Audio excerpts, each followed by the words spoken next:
Hello everyone, হাতের তৈরি noodles বানিয়ে ফেললাম।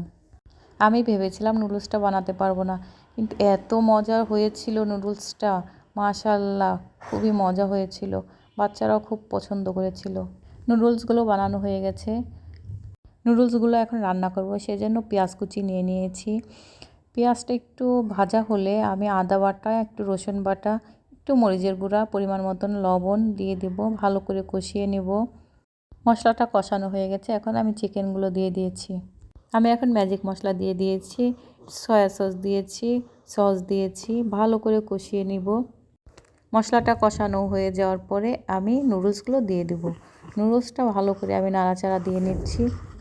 মরিচ কুচি দিয়ে দিয়েছি, আগে থেকে আমি ডিম ভেজে রেখেছিলাম সেটাও দিয়ে দিয়েছি। হাই হিটে আমি কিছুক্ষণ রান্না করে নেব, যাতে মশলাটা নুডলসের ভিতরে ঢোকে। দেখতে যেমন লোভনীয় হয়েছিল, খেতেও কিন্তু অনেক মজা হয়েছিল। রান্নাটা ভালো লাগলে লাইক, কমেন্ট, শেয়ার করবেন প্লিজ।